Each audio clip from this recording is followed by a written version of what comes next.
Hello you freaks, welcome back to the house.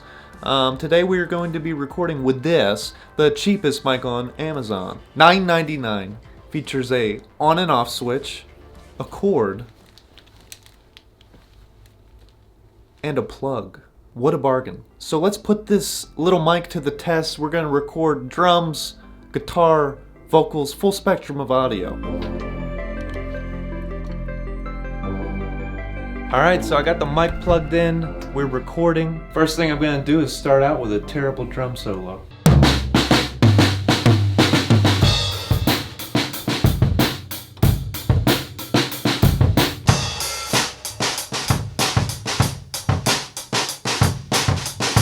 Alright, I just listened to the drums, they sound like trash, but I'm pretty sure I can fix it in the mix.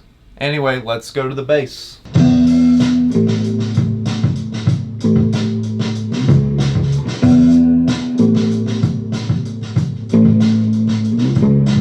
Guitar.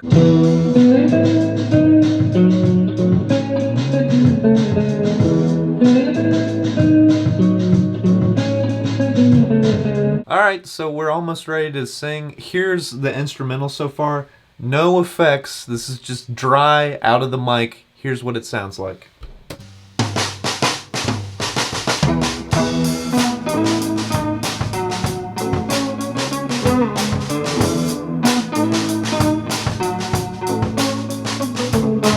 Okay, so the mic, it sounds interesting. It definitely sounds lo-fi. It sounds like a $10 mic, but it's kind of a good thing. The only problems I hear is there's like basically no bass in the kick or the bass guitar, and you know, it's a little harsh.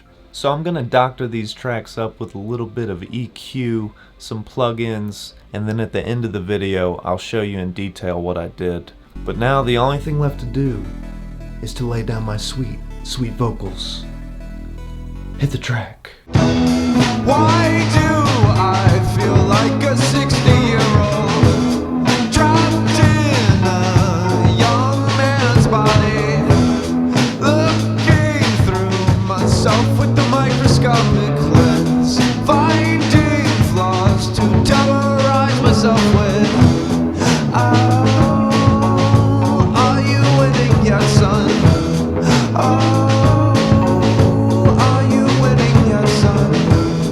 Are you winning yet, son? Are you winning yet, son? Well, there you have it, folks. I think we accomplished what we set out to do. We made a song with this $10 mic. It doesn't sound half bad. A matter of fact, if you're going for the indie rock / lo-fi genre, I think this would be perfect for you. On another note, you could just use your phone and probably get higher recording quality, but I don't know, this has kind of a weird compression distortion thing going on. I like it. I'm gonna use this mic again. Congratulations. Thank you for watching. I can't wait to have a conversation with you in the comments. I will see you in the next video. Good night and goodbye. Bye. Love you. Love you. Okay. See you. Alright guys, so we're back in Logic, and now I'm going to show you all the plugins and EQ I did to make this mic sound sorta decent. For the drums, I just did a simple channel EQ where I boosted the bass and cut out some of the boxiness in the mids, and then rolled off the harshness at the high end. Next I used the RC20 Retro Color plugin. I just cranked up the distortion, added a little reverb and width. The reason I distorted the drums is it kind of gives it that warm, blown out cassette feeling. So this plugin just makes it feel more intentional, like we meant for it to sound bad.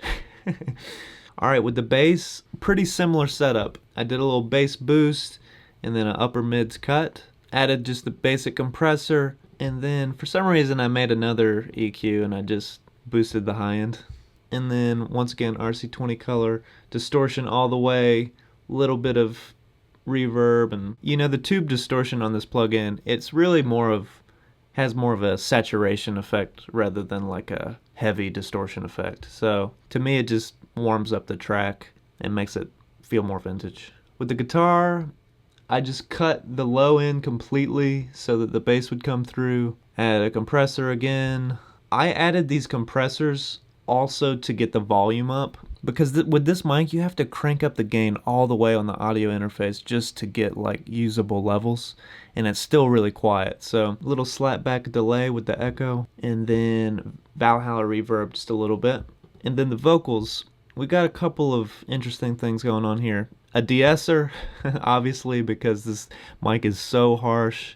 Looks like I did a roll off on the top end a little bit, most likely because of the harshness. And then I put a pedal board on this, which is kind of odd, but for some reason this squash compressor in Logic just worked really well on these vocals. This is definitely not professional advice, but I just found that this compressor pedal worked really well on the vocals for some reason.